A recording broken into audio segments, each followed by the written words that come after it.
Hello, Internet. I don't know what that sound was, but we're here back for this is going to be a 2-week special edition of the Provoked Book Club here at LCI. I'm Jacob Winograd. I'm host of the Biblical Anarchy Podcast. I'm recovering from COVID 7.0 or 8.0 or 10.0 or whatever version of COVID we're on, which never warranted a lockdown, never warranted all the hullabaloo, but it's inconvenient enough that it makes me question my foreign policy stance towards China, because if I was more a vindictive person, I'd say, although we know it's partly China, partly Fauci. Actually, no, it can't be Fauci. He was pardoned, so he's innocent of all crimes related to COVID from now until forevermore. That's the way it goes. But I'm going to be relying heavy, excuse me, on my two brothers here tonight to pick up the slack, because I'm only today back to the land of the living after spending the last 48 hours basically sleeping off whatever virus I had. You guys know them. Mark, Shawn, how you guys doing? What up? And by the way, it's not China. Trump is back, so it's China. China. Yes, China. Mark is better with the impersonation. China. I am. Jason's got the best impersonation for Trump. I don't want to Trump is at all. So Tonight I am going to be, in honor of the fallen, doing my best Biden impersonation, because that's about how much mental capacity I have right now. So I'm going to be speaking very slowly, barely reading the teleprompter needs to move slower. Pause. Hold the line. Pause. Yeah. don't poop your pants. We'll be okay. Oh boy. But yeah, we have in about 35 minutes from now, we have the one and only legendary Dave DeCamp from antiwar.com, Libertarian Institute, who'll be joining us. We had scheduled him for week 7, but we missed last week for week 6. So let's do a little bit of, we won't, as always, this is just giving you guys the tip of the iceberg. You have to get the full experience, get this thick monstrosity right here, Provoked. There's just no way in 45-minute sections at a time, hour sections at a time, that do we have a shot of all three of us holding it up? We gotta do that. I'll make sure you have to read this thing. You cannot get it through us. You can't get it through osmosis. You can't get it through any kind of thing. You got to listen to it or read the darn thing. This is to whet your appetite. Book, though, this is a major commitment, ladies and gentlemen. And there's so much, and I promise you, as you're reading it, you're going to go back and read what you just read a couple times, because you're going to say, that can't be real. And then you're going to go back and read it again, and you might even look at the footnotes on the bottom and go, oh my God, this is real, and this is so bad. Highly recommend anybody read this. I don't care if you're left, right, dumb, fat, stupid, whatever it may be. Read the damn book. Get yourself an education. Yeah, I just said education. And seriously, if you really want to learn something about what's really going on over there in Europe right now between the Russia and Ukraine, it's in this book. And the receipts are endless. I mean, the footnotes are endless. I mean, Scott's a walking encyclopedia, and he shows that, and the book is absolutely brilliant, but be prepared to get yourself extremely upset a few times here and there. Yeah, absolutely. And Scott just had a debate with somebody, and what, he lost by 2% or some kind of. Okay, I didn't watch it yet, so we should talk about it probably after. But I definitely don't spoil it. Don't spoil it for me. But yeah, no, I mean the expression, reading this book, that expression, you can't make this shit up. I mean, literally, if you were trying to write some like political science fiction dystopian novel, I'm not sure you could, Game of Thrones style. You couldn't reach this level of absurdity, right? So, Mark, I believe you are starting us off, right? So, am I? Yours. Oh boy, am I? Oh boy, this is gonna be great. All right, everybody, welcome back. It's been a couple weeks, but it's been awesome. We're going to try to go as quickly as we can through these, because I got video clips in this section. I got video clips in the second. I'm going to titillate yours. So let me share this first one. So basically, my section can be, I'm just going to sum it up in a bunch of words, but few chained together. It's going to be Hamilton 68, Taibbi, Twitter, Tulsi. That's all we got to know. Taibbi, Twitter, Tulsi, you're going to see all this stuff. Basically, in reading the book, Hamilton 68 was this weird website. I had to do research. I found this weird clip. It's 1 minute long. I ask that you just listen to them talk about what Hamilton 68 was and then the truth. We work with the Hamilton 68 project to really understand the foreign influence online. Hamilton 68 falsely accused legitimate American accounts of being Russian bots. Hamilton 68, we track Russian bot armies. Hamilton, we are tracking this the most. Hamilton 68 will tell you what the Russian associated accounts were doing. Hamilton 68. Hamilton 68. Hamilton 68. Hamilton 68 looks at Russian accounts. Wonderful website called Hamilton 68 that tracks known Russian bots. Look at Hamilton 68. I encourage you to look at that. The Hamilton 68 research. Really interesting website. Students will really enjoy. Hamilton 68 has just been such an amazing resource. Hamilton 68 knows they're Russian bots. Hamilton 68 dashboard if you want to track their covert accounts. We need more fact-checking like Hamilton 68. Hamilton 68. Hamilton 68, they track Russian associated troll farms. There is no evidence to support their statements. Hamilton 68. That's bull. All right. So I did a little Google search. I just typed in Hamilton 68 website. There's still a website there where you can like put down Russian disinformation bots or some weird. It's the weirdest, creepiest kind of website I've seen. Do you guys remember Hamilton 68? Yes. And there's also people on X who can add you to groups like that. I've been added to Russian propaganda many times because of my X account. It's so funny. You know, heaven forbid, you know, you speak out against the grain. You know what I'm saying? Otherwise, you're just a Putin sympathizer or God knows whatever. You know, people are dumb. I'm not going to say what I think I should say right now. Let's go. I get you. What are your thoughts, Jacob? That felt like some kind of weird like government indoctrination thing. Like I'm in a closed room with like a light going around it. That video you just played, that was wild. Yeah, I mean, it reminded me of those other. You've seen those like news clips before, where all the different news outlets are saying the same exact thing over and over again through different news outlets. So, yeah, you know what I mean? Like, I don't like to get all tinfoil hat. Like, I like to think the government's just incompetent and not evil and satanic. But man, do they make it hard to argue for that? Yeah, isn't that crazy? Mockingbird is still very real, ladies and gentlemen, and that's all I'm going to say about that. If you don't know what that is, feel free to Google Operation Mockingbird and knock yourself out. We are living it in real time as we speak. Right. So, as we continue, the next piece was the Twitter files. Matt Taibbi. So, Matt Taibbi goes in Congress, and then something really strange. Just what a coincidence. Just something very coincidentally happens the same day he's called to testify on the day. So, I'll play some of this video. It's just fun to watch and go back in time and just remember just some of this stuff and what they tried to pull over our, which wool they tried to pull over our eyes. So I'll share this for us. Is that working? Was the Ukraine-born author. Let me start that over if I may. Hold on. He gave a speech at the first Soviet right. Hate speech is protected in the United States. One of my heroes growing up was the Ukraine-born author Isaac Babel. He gave a speech at the first Soviet Writers' Congress, and he was asked if any important rights had been taken away. And he sarcastically answered, no, the only rights that have been taken away are the right to be wrong. The crowd laughed, but he was making an important point, which is that in a free country, you can't have freedom without the freedom to be wrong.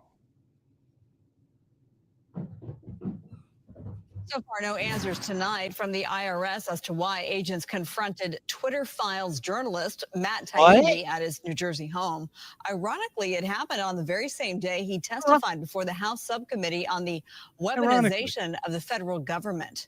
Taibbi played a key role in exposing Twitter's once secret communications with the government. Taibbi reported on a 2016 executive order signed by President Obama establishing the Global Engagement Center. He lays out how it set off a dramatic shift in the government's focus from counterterrorism to so-called disinformation, adding that it created a collective panic, defining this generation, similar to how the Red Scare defined the 1950s. One more. The journalist Matt Taibbi, Actually, two more. week This is said great. that the IRS Watch the visited his look home the same day as he on testified Kirby's to a House face. Select Subcommittee on the alleged This weaponization of thoughtfulness on his government. smug Taibbi little wrote on the Twitter stupid files face. Huh? that revealed government cooperation with Twitter to censor disfavored speech. Bunga, bunga, bunga. Did I leave the oven on? Just now, the gathering that be better. Dude looks like he needs. Journalists from cyber threats, harassment, and abuse. There, of course, been domestic issues with the U.S. treatment of journalists, as a colleague in our sixth row could attest. But I was wondering if you could respond to this Taibbi visit by the IRS and say whether this is part of a campaign to harass or intimidate him related to his journalism. I'm afraid I'm going to have to refer you to the IRS. Oh, I'm afraid I got the chicken shit out of this answer. Interesting to Sorry. see the IRS make a strange house call. That was the title of the article by the Wall Street Journal. On Matt Taibbi, during his House testimony on Twitter and all of the bad things that the government has done, that is not a coincidence. It's just plain brazen and somewhat stupid. And there you go. So just want to share a couple clips of how the Twitter files, what they did to Taibbi, and then Trump even got to chime in. So I'd love to hear you guys' thoughts. Well, I mean, they talk about, free speech and stuff like that. And I love how they included hate speech in there, because free speech does include hate speech and speech that you don't agree with or don't like. If you're going to be a pro-liberty person, you need to champion liberty then, instead of just being like, well, he said this and that's wrong. It doesn't matter. You can be an anti-Semite, Donald Trump, exclusively to you, Donald Trump, who thinks you're going to lock people up or get them deported for being anti-Semites. No, that's not going to work. Anyways, I digress. All speech is included in free speech, and people either need to be a part of it or not. If you want to be pro-liberty, or you can be a commie. Those are your choices. What are your thoughts, Jacob? None of us like commies, by the way. I'm pretty sure. Just FYI. Yeah, no, it's. I think I don't have much to add. I think you guys covered it pretty good. I mean, I think I keep going back and forth with like where I stand in this kind of like new administration, and it's like there's certainly a lot about the current Trump administration that's not perfect, not libertarian, but I at least appreciate that there is some repudiation because of who was in Trump's orbit of a lot of this stuff. But you gotta wonder, like, are these people going to be good for the was it just this time that they're good on the propaganda, or are they going to fall for the next propaganda, right, when it comes to China or they have their own propaganda. Let's not kid ourselves. Yeah. So right. I don't know. I got mixed feelings about it. Like, I've met Matt Taibbi and a lot of them, and they, I'm glad for the good that some of these people. I'm glad for the good like Elon's done. I'm glad for the good that like they've done in exposing a lot of the the Twitter files and all this. But it's I don't know. I guess that's the only thing I have to say is that like I wish that they could have the same level of scrutiny and skepticism on all things. Yeah, it'd be nice. That's what we find, though. That's kind of where we're at. It's like we thought we'd get along with all sides, and we find both sides to be hypocritical because they're like, well, no free speech here, but free Palestine. But oh wait, but that's anti-Semitic, so no free speech there from the other side. It's like, well, pick a side, pick a speech. It's either you're for it, to Shawn's point, you're against it. That's really where you're at.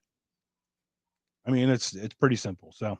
All right, so I do have one more clip. It's only 3 more minutes, so then I'll call it because I know we're up against time. But once again, thank you to everyone who's joining us. This has been so awesome. But here's Tulsi Gabbard, one of my favorite on The View. Do you want to pull that up there? All right, here we go. I want to start with something that I think is also important about facts, because recently on your show here, I was just going to get to that. Good. Helping you out. You want me to ask you? Yeah. No, look, some of you Ask have accused me of being a traitor to my country, a Russian asset, a Trojan horse, or a we haven't accused you. useful idiot, I think was the Well, term that you used. Which basically means that I'm naive or lack intelligence to know what's going on. They use that. I want to let your viewers know exactly who I am. All right. Set the record straight. I am a patriot. I love our country. I am a strong and intelligent woman of color, and I have dedicated almost my entire adult life to protecting the safety, security, and the freedom of all Americans in this country. It was the attacks on 9/11.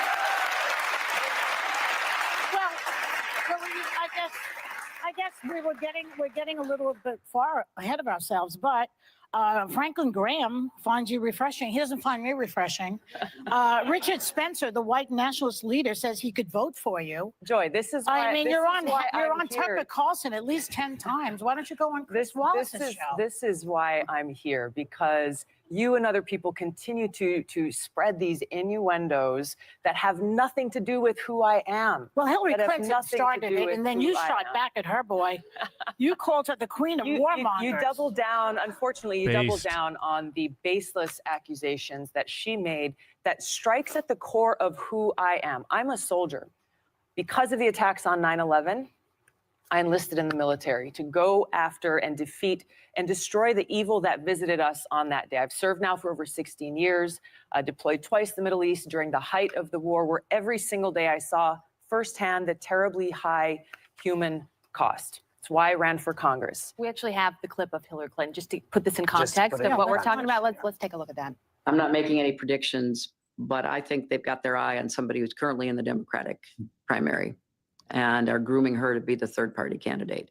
She's the favorite of the Russians. They have a bunch of, sites and bots and other ways of supporting her so far. And that's assuming Jill Stein will give it up, which she might not, because she's also a Russian asset. So really? I mean, this is outrageous. This is outrageous and offensive on so many levels. I've served as a member of Congress now for almost 7 years, receiving high-level national security and intelligence briefings, serving on the Foreign Affairs Committee, the Armed Services Committee, the Homeland Security Committee, working to ensure the safety and security of the people of this country. This is why I'm running for president, to continue that commitment of service.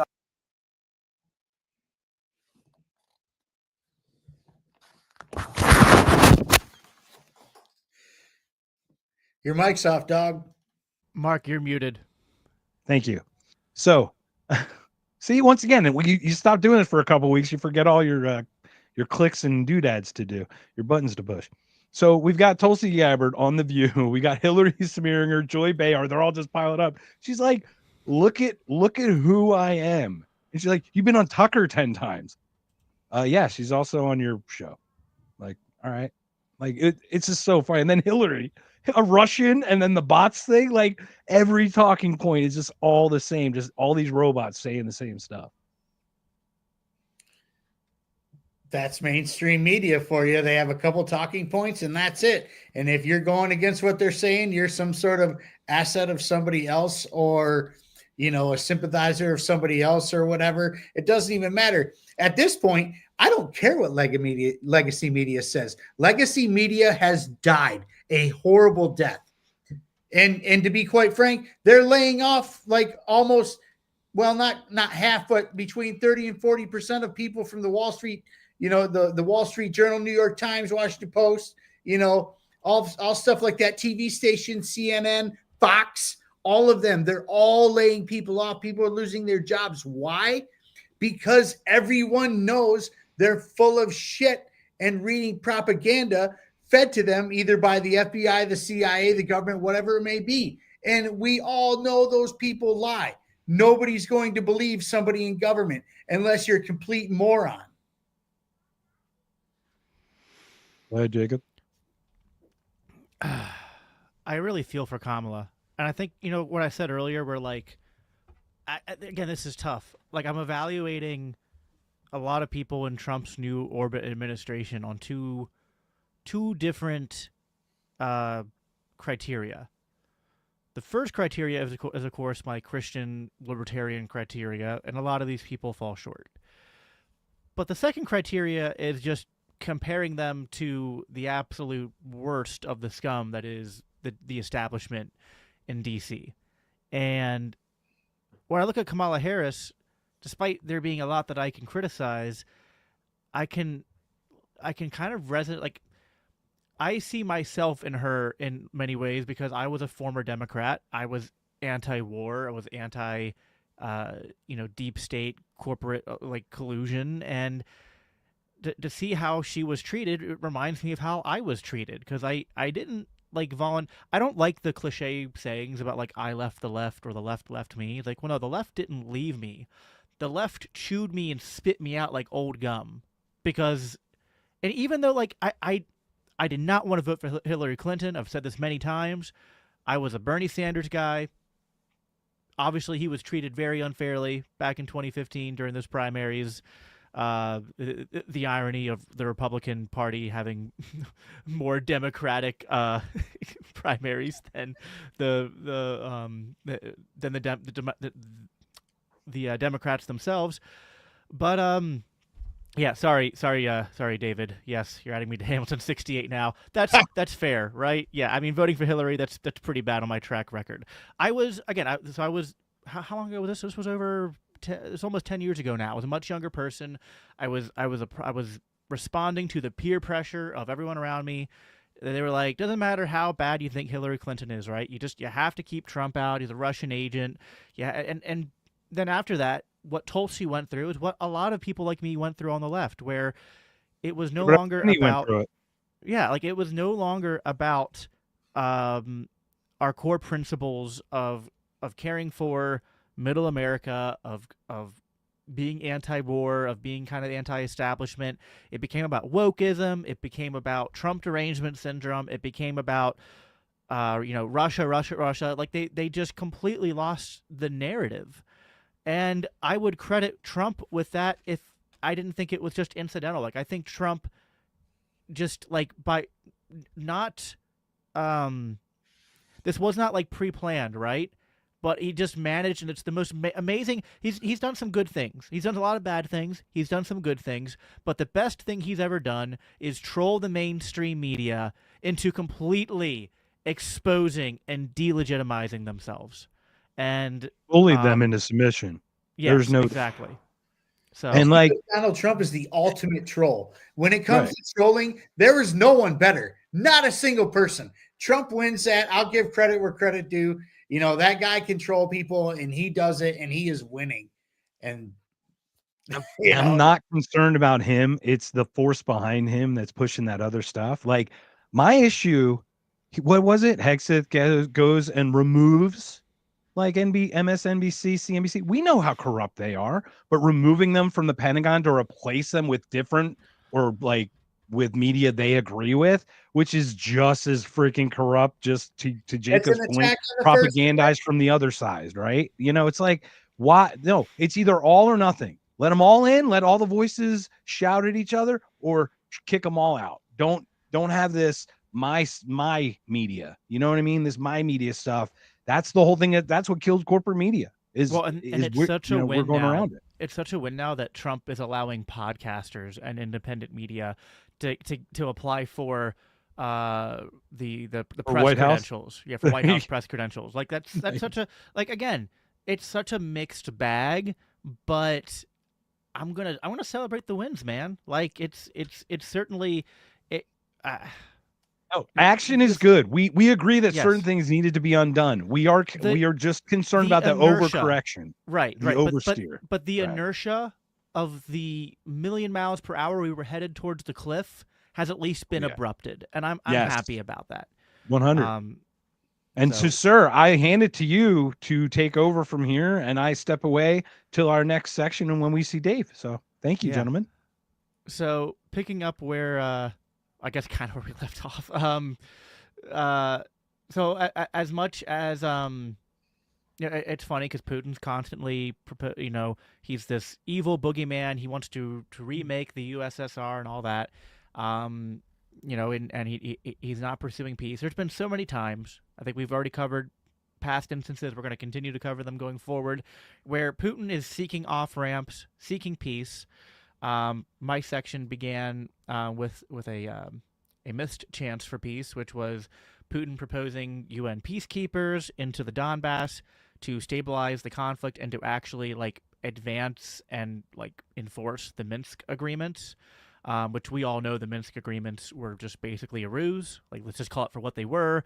This was just basically putting pause in the situation to give us as much time as possible to put Ukraine in a better position so that we could better leverage them against the Russians.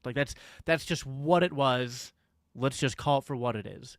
But Putin, he's like, hey, we have an agreement here. Let's follow it. Let's get the UN to help us follow it, right? Seems reasonable.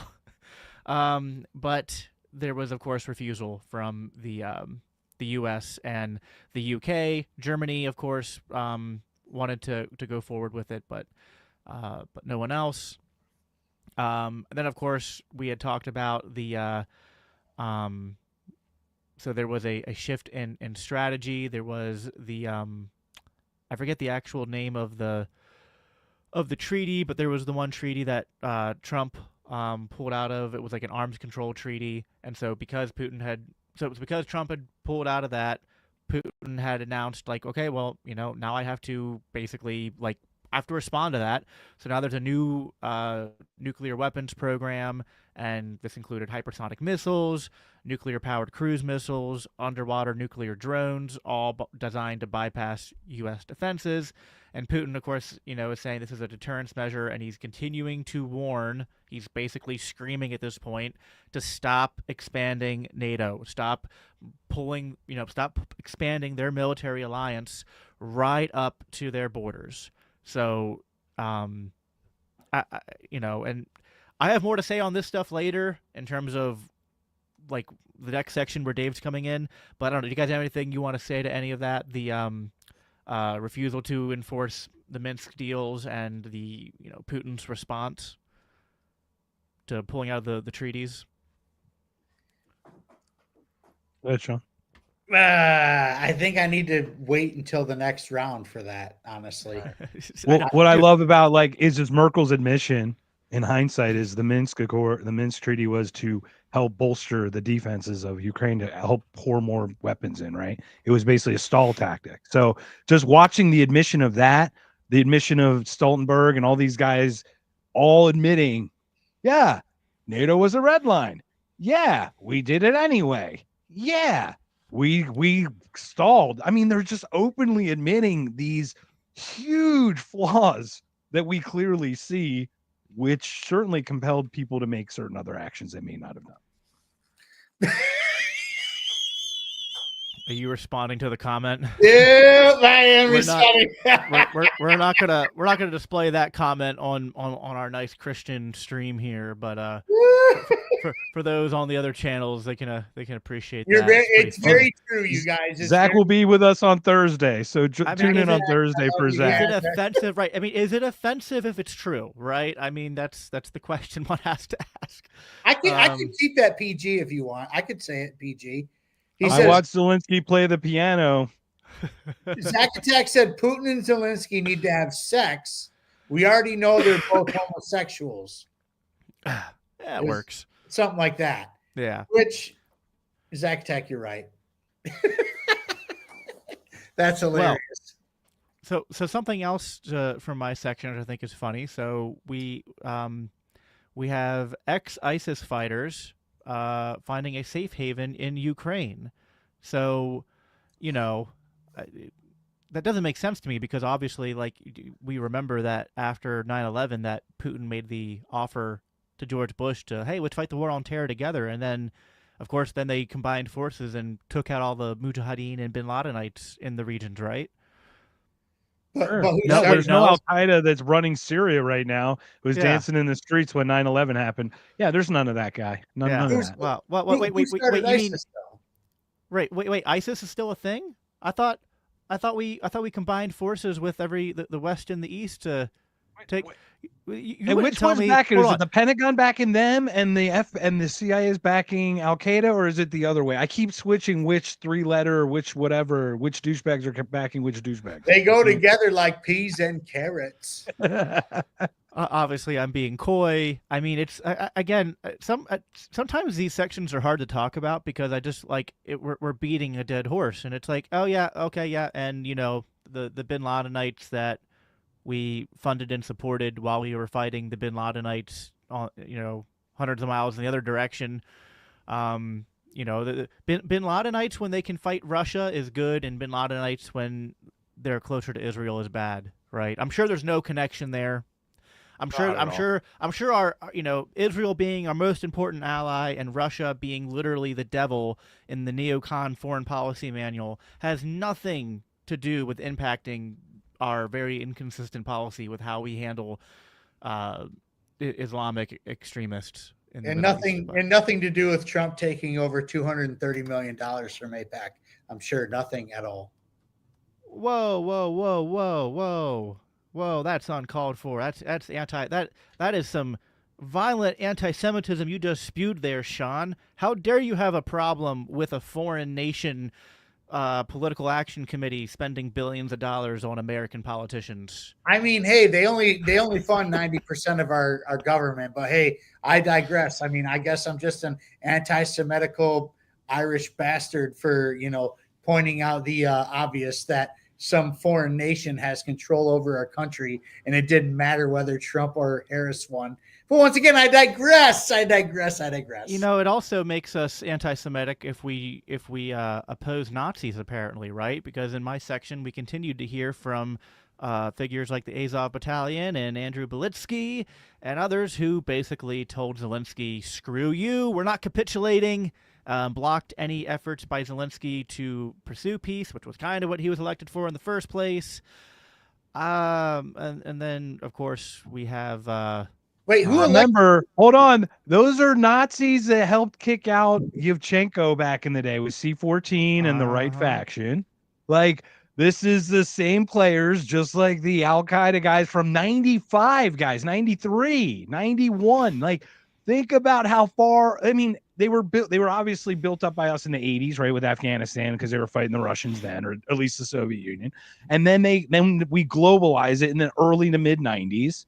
This is 25 years later, 25, less than 30, between 25 and 30 years later, that long. And we still hear the same players, same thing. And then we go and bomb them. And then what? 10 minus 2 equals 20. Because every cousin and brother and uncle sees it and they join. And then we fund them. So there it is. I know Shawn has got it. Shawn has it. Shawn has the Sam Harris of Trump deranged syndrome for Israel. And I'm even doing the Trump dance for y'all. I just love this comment. This is an IDS acceptance chat. That is God bless Israel. We don't care for the IDF though, man. We don't care for the IDF. My section ended with Ukraine Gate, which I don't want to spend too much time on because we're running short on time, but obviously we all know about Hunter Biden's dealings with Ukraine and all the money laundering and corruption there. And, what can you say? Shawn, you got anything you want to say to that and then transition to your stuff quick here?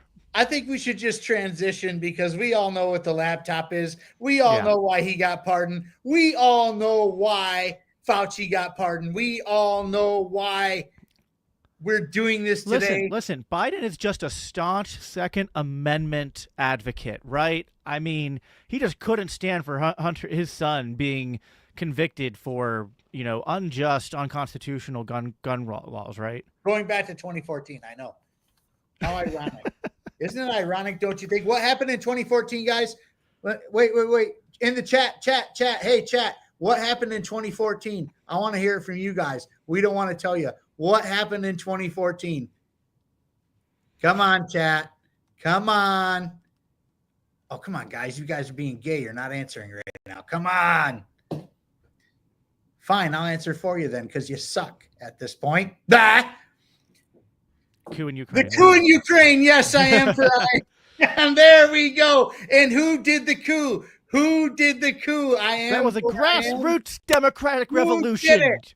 That was Who a did it? grassroots democratic. If I say it loud enough, over and over again, it's true, right? It was a grassroots democratic revolution. It was crazy, and it had to be done because of democracy. It was democracy in a Slavic state that does not even know what democracy is.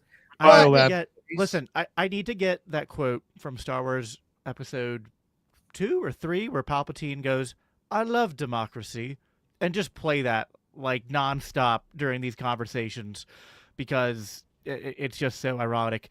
Shawn, do you want to go through your stuff quick and then? Yeah, I'm going to go through real quick because we got to get Dave on here just because Yeah. he's much more entertaining than any of us. So, real quick, like I started with Paul Whelan, which is great because Paul Whelan, at the time when he got arrested, was living just like 25 minutes down the road from me straight up in Novi, Michigan. He wasn't far from me at all. So, Paul Whelan's arrest and impact on Russian relations. Arrested in Russia for alleged espionage in 2018 and sentenced to 16 years in prison in 2020. Whelan's case heightened tensions. His imprisonment was seen as a barrier to improved U.S.-Russia relations, and he was later on released in a prisoner swap in 2024.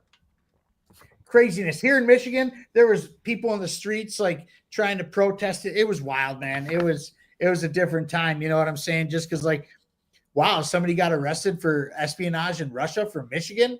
Whoa, you know, because like outside of the Whitmer bullshit, like Michigan's kind of like pretty laid back, pretty much. All our sports teams suck, you know, and it's just one of those things where like we're just Michigan. We have a lot of breweries. That's cool. We like to drink. But other than that, you know, we don't get a lot of like news stuff at us unless it's about Gretchen Hitler, you know. But anyways, moving on to Ukraine's NATO aspirations and war. Ukraine officials predicted a Russian invasion if they pursued NATO membership. Advisor Alexei Arestovich suggested that provoking Russia into a conflict could solidify NATO support and Ukraine's position against Russia. Wow, isn't that something? But sanctions in Nord Stream 2. Wow, what happened to Nord Stream? Good God, we have no idea. We thought Russia bombed Nord Stream, right? Right? It's probably the UFOs. Oh, yeah. You want to know what? Bin Laden did it. I got videos later for it. Don't worry. But anyways, the U.S. imposed sanctions to halt the pipeline connecting Russia to Germany, aiming to protect American natural gas export and limit Europe's dependency on Russian energy, which it later got blown into smithereens in the middle of the ocean, right? Oh, my God.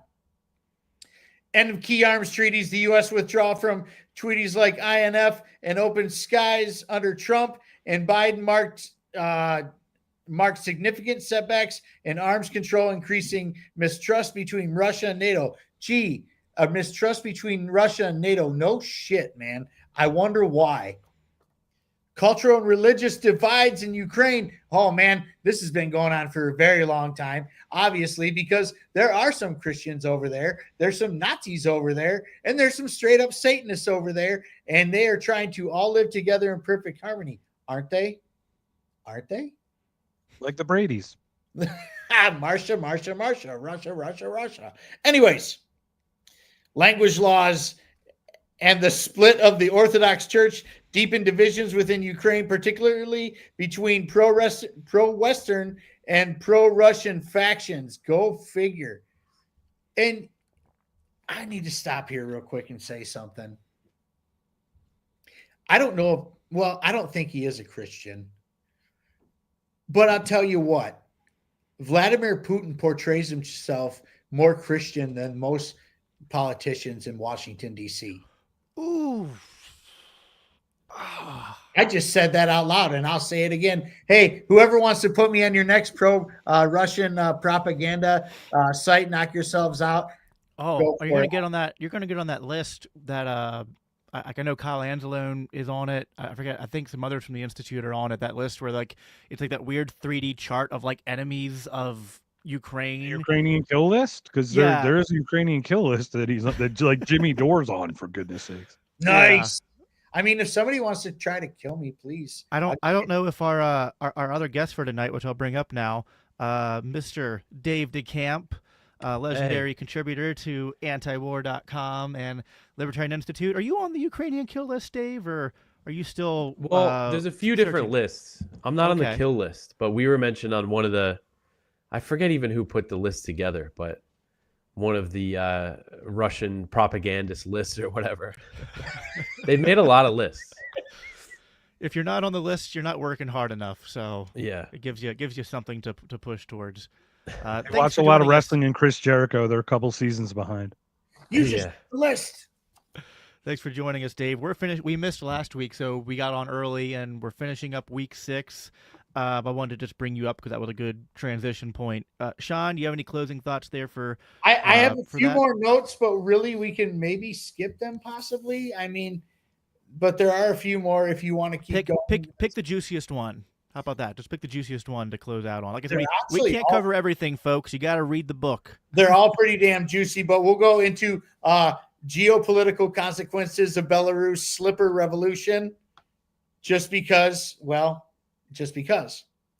U.S.-backed attempts to oust Belarus President Lukashenko in 2020 failed, pushing Belarus closer to Russia and influencing Russian policies towards Ukraine. Wow. Go figure. It's like whatever the U.S. does is always the wrong thing at this point. It's Groundhog Day. But let's move on. Dave, thanks for coming on, man. I don't know if we've ever talked or met before. Welcome, Dave. Oh, I think you're muted, Dave. Oh, you're sorry. muted, Dave. Yeah, thanks for having me, guys. Yeah, well, I think I've only spoke with Jacob out of you guys, Shawn and Mark. Good to meet you guys. Good. No, we all got together. We all do different podcasts, but we had this idea all at the same time back in December when the book came out. We all got it. And Scott thought it was a great idea, and we were like, heck, let's go for it. So it's been good, kind of pushed us all to actually read through the book and discuss it with one another, hopefully encouraging others to read it as well. Yeah, it's good because it's, it motivated me to finish the book. When you asked me to do this, I was like, man, I got to finish this. Yeah. Oh, and then look back on the Biden section, because it's so much information. It is good to kind of study it. And then I'm listening now because he's putting out the podcast. So now I'm listening to the audio version. So, with all this, so much information packed in there, you really got to kind of go over it a few times to retain much. It reminds me of a Seinfeld episode. It's like there's always a new thing every time you go through it. Yeah. You always pick up something new, right? Yeah, something new that just makes you angry. So I you mentioned the Belarus thing. I mean, that's something I always think of, because the U.S. and the EU sanctioning Belarus and rejecting the results of their election. Like you said, it really did push Lukashenko closer to Putin. I mean, they weren't that close before that. And then Russia ended up launching part of its invasion from Belarus. I mean, it just goes to show how these sanctions, this style, the way the U.S. has been operating for the past few decades just backfires so much. Yeah, man, no, absolutely. The sanction part of everything is what most people don't understand. Most Americans think, hey man, we're sanctioning the bad guy and we're going to stick it to him, and they don't see the aftermath of the actual innocent people that are involved. They did it in Iraq. They did it in all the Middle Eastern countries. They're doing it now to Russia. And nobody understands the impact that it has on everyday people who don't want anything to do with this in the first place. Yeah. And then you watch, I just watched the Piers Morgan Tucker, I don't know, whatever you want to call the recent one. And you just look at those points and you're like, how do you argue with logic? How do you argue with logic? It's like democracy, you're selling the land to a private company. You're poisoning it. How are you preserving these things? You're literally poisoning it and killing people. There's nobody left. There's no future. You're just like, what? It's silly. It's just silliness. Yep. Well, I guess I'll get us kicked off with the week 7 content, and we'll keep tying Dave in here to give his insights as well. Normally what we do, Dave, is each week we kind of split it into 3 sections. But when we have a guest on, the guest just kind of, you get to chime in whenever you want on anything that you think is interesting. My section so the week 7 section started with declarations of war. So Scott kind of goes into a lot of different things here. He, explains how kind of like summarizing and kind of using Putin's words to summarize like how we got here, right? And that like this is because we're getting close to the end end of the book at this point. The first section was blame Wilson. So I mean, yeah, we can always as libertarians go back and put a lot of blame on Woodrow Wilson. But Putin in his speech kind of explains that he inherited a situation that wasn't great, but that he found to be at least acceptable. Like they had already kind of gone back on their promises that they had given to Gorbachev and whatnot, and they'd already expanded into former Warsaw Pact states and then other former republics as well. But then, in his words, like they just, he's now in a state of emergency because American and NATO are supporting Kiev's aggressive actions and basically treating Ukraine as it's going to be a de facto NATO member at some point, and that the level, Putin's words, the level of military threats to Russia had just increased dramatically over and over again, and now he had to act. Now, Scott then follows us up by saying that there's options, right? Saying like, yeah, he's being provoked here. Yeah, his security concerns aren't being fully respected, but that doesn't mean that he didn't have other options that he could have, had some responses like shutting off gas to other parts of Europe, or he could have, demanded more UN. He already tried this, but he could have keep trying. He could have like demanded the UN intervene with peacekeeping forces and things like that. So there were other steps along the way that could have been pursued. So what were your thoughts on that opening section there, Dave? If you want to chime in on that in terms of Scott kind of summarizes how we got there, uses Putin's speech, but then kind of reminds us that there were other options, which I have my thoughts on, but I want to hear yours to start us out. Yeah, I remember. I remember that time very well because what I do for antiwar.com is basically follow the news very closely all day, and a lot of us didn't expect the invasion to actually happen. If you remember those months leading up to it, the U.S. was issuing all these warnings, and a lot of people were kind of waving it off and saying, they're not actually going to invade, and even Russia was doing that too. So even though it was like a months long buildup to the invasion, it kind of came out. It happened like really quickly, like that stuff, that Putin speech and everything. And one thing I like that Scott says in his book, I forget exactly the context here. Basically, he says, if Putin wasn't so damn coy about the invasion, like if he was really,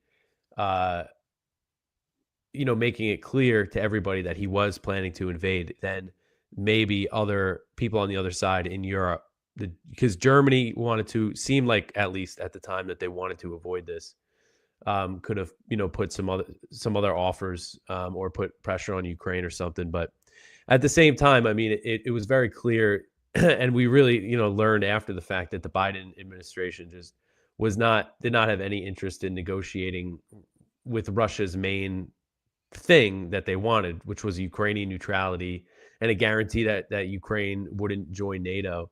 But yeah, and I remember, and at the time when he because it started with him saying he was sending, quote unquote, peacekeepers into the Donbass region.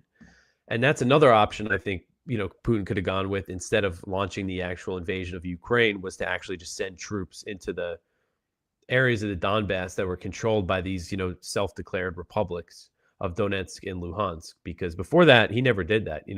As Scott says in the book, he sent kind of deniable special forces to the Donbass, but because that, I think if he sent those troops in there, he would have really shown the U.S. that he means business here, and maybe they could have maybe, you know, again, it's hard to say because it just didn't look like the U.S. wanted to negotiate anything seriously. But yeah, I definitely think there were options there.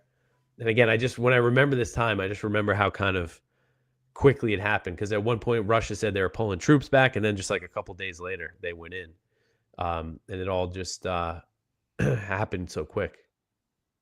So Dave, do you happen to know how long it's been since we've spoken with anyone on the Russian side that hasn't been through Ukraine?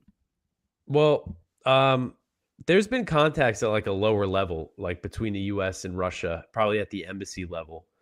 And there was a few times throughout the Biden administration, you know, after the invasion, they basically cut off all contact. You know, obviously Biden and Putin didn't talk. Blinken and Lavrov, the Russian foreign minister, spoke like 3 times, but very briefly. One was a call about a prisoner exchange.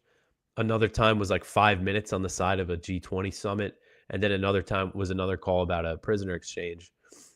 So there has been no talks no real talks at a high level between the U.S. and Russia about the war.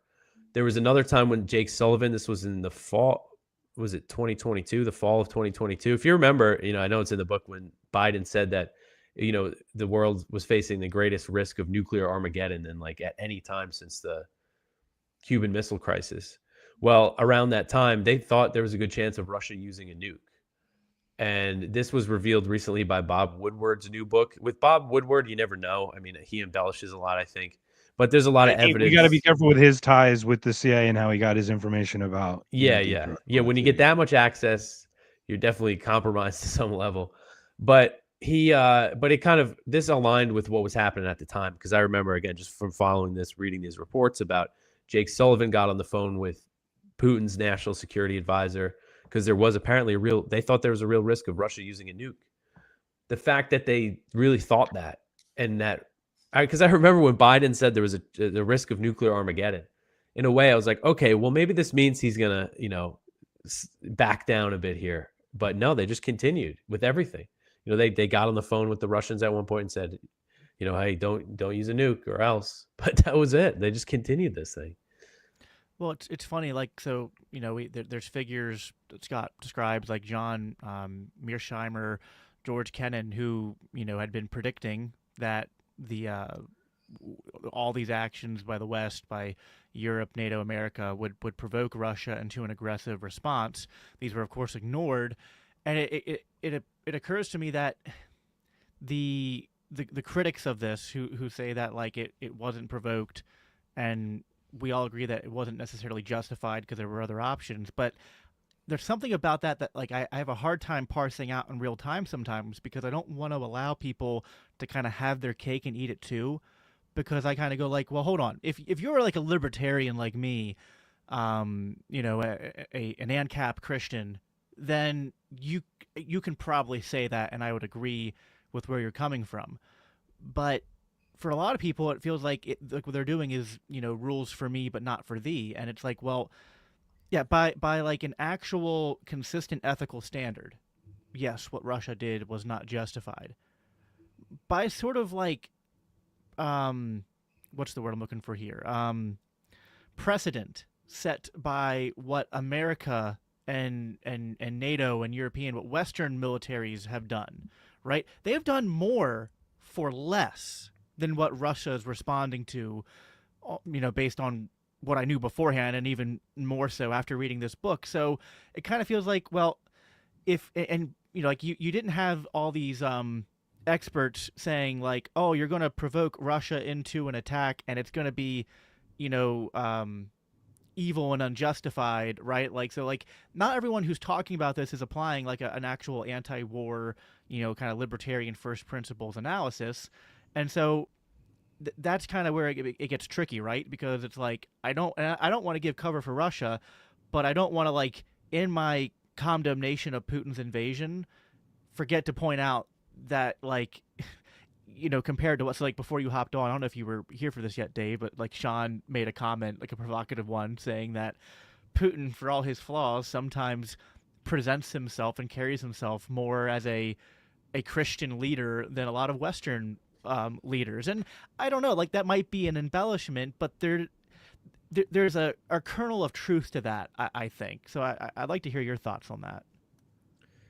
Yeah, I mean, when you're talking to, I get a little impatient with it, which I probably should be more patient with people who accuse me of being, Russia, pro-Russia or whatever the accusation is. Now I'm always called like a terrorist or something because of my stance on Israel. Welcome. But and the reason why I kind of get frustrated is because it's like, as an American, I see my duty to call out my government, its crimes and its interventions and everything. And that, like, it's just, we don't have any control over what Russia's going to do. Not that we really have any control over our own government, but I mean, it's just not like, this just wasn't unexpected, as you mentioned. I mean, for decades, you had people warning about this, and it was just such a propaganda push. I mean, the fact that they called it an unprovoked invasion, and that just became the line, like across all the media, all the officials calling it unprovoked. I mean, that should just show you that it was clearly provoked. And yeah, anybody, and right after the invasion, I remember Condoleezza Rice, which is in the book. She was on some TV show and said that, a country cannot invade another sovereign nation. It's like, this is a person who was in the George W. Bush administration, right, when they invaded Iraq. So the hypocrisy is just so much.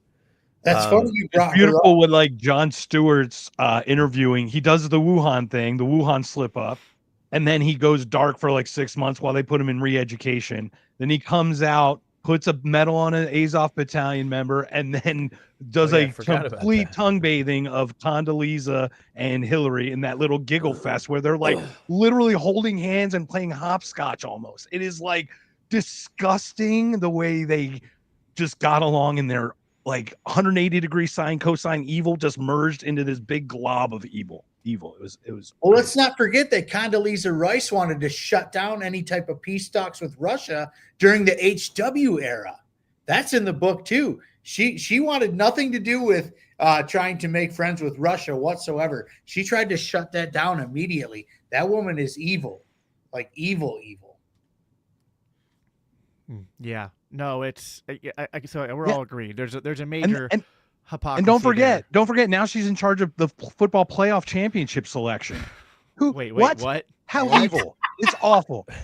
Yeah, because isn't she part of that? Wasn't she part of the football playoff selection, like the first round?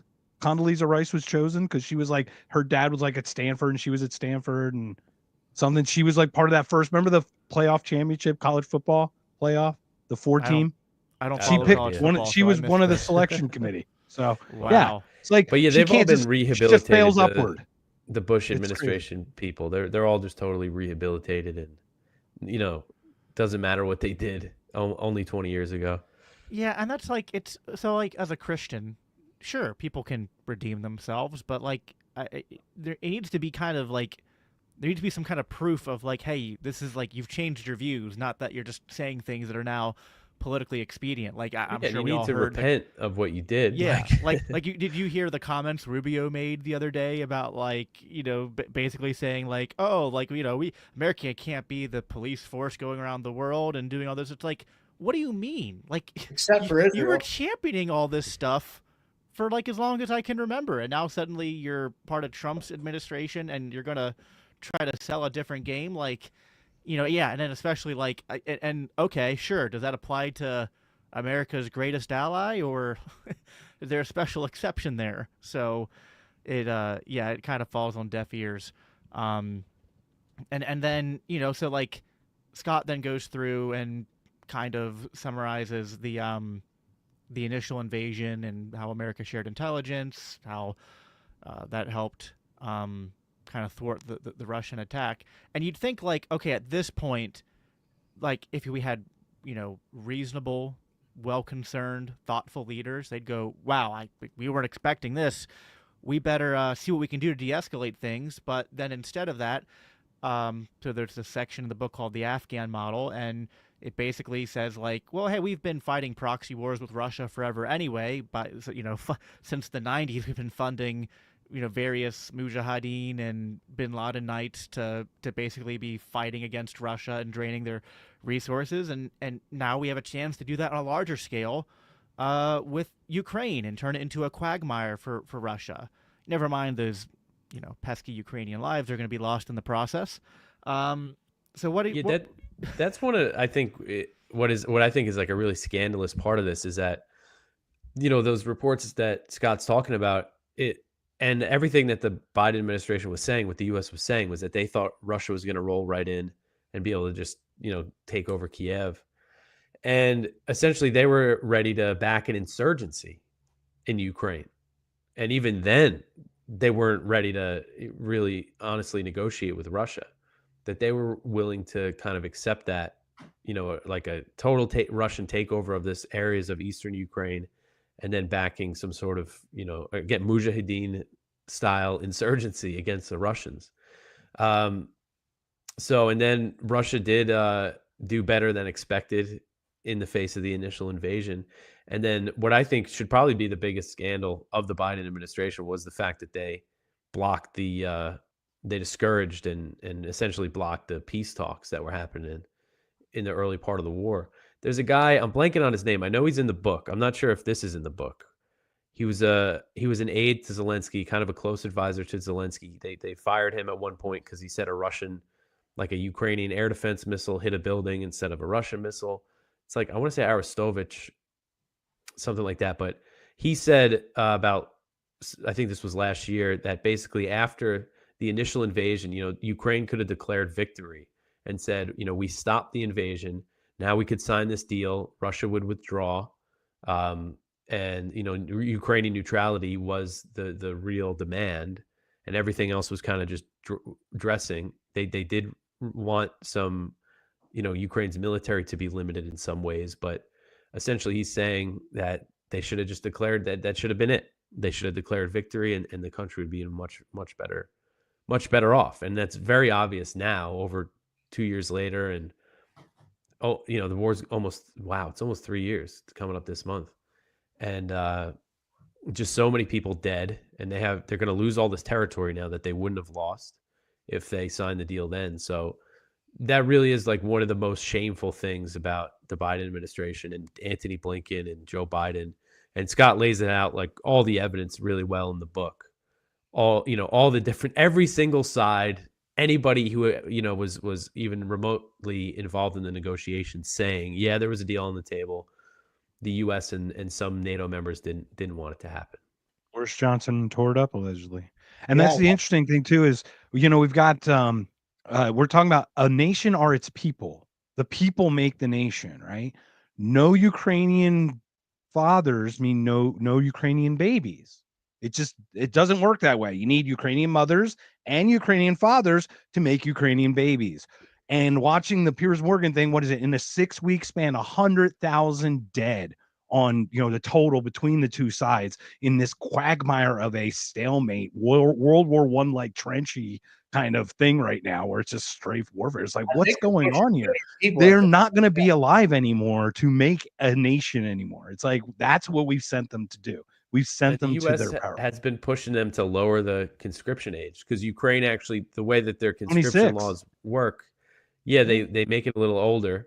And then the idea, I guess, is so they don't want to send too many men off to battle who haven't reproduced yet. But now you have the U.S. Blinken was saying this, and even what's his name? Homan? I think Homan said it. The border guy, right? He said, well, if you're going to go in there, then lower the age and just get it over with. I think the Trump guy. So they wanted to send 18-year-olds now, even though, again, there's just no chance of them achieving any kind of military victory. It's all fodder. It's all fodder. Yeah. So, and now I just wrote up a thing for antiwar.com that it wasn't clear. We have this foreign aid pause that this new Trump administration did. It wasn't really clear if that applied to weapon shipments for Ukraine. Now, according to this report from Reuters, which I guess isn't totally confirmed, apparently it did pause the weapons, but they just resumed them the other day. So proxy war is still going on. It's crazy.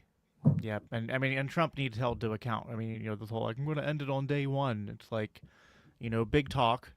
But it's like, what do you? So I mean, I'm still like, I want to be optimistic that he's gonna push things to stop there, but I also know there's been great coverage on how like it's gonna be tough because like, you know, Trump has to stand down against the military-industrial complex and the money machine that is continuing this thing, right? So I mean, we'll see how that works out. There were two more things in my section I'll just cover real quickly. I mean, there's actually a lot more in my section, but two more things that I wanted to briefly mention before transitioning to the next section, which was you know, in this section I read there was the censorship industrial complex go along. Shawn might going crazy.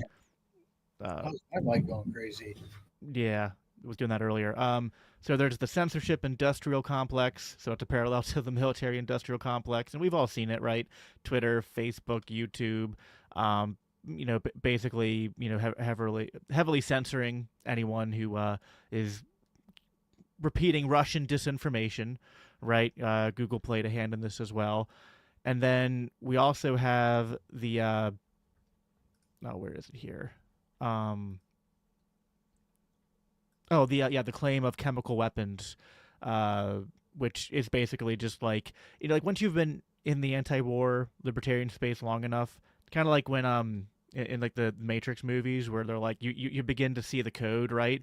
It's like we're claiming without any real evidence that a country we want to go to war with has weapons of, you know, mass destruction or chemical weapons which violate you know, like the Geneva Convention and all that. And was a CNN reporter sniffing a backpack there by any chance? Oh yeah. My nose is stinging. Oh, this must be chemical weapons.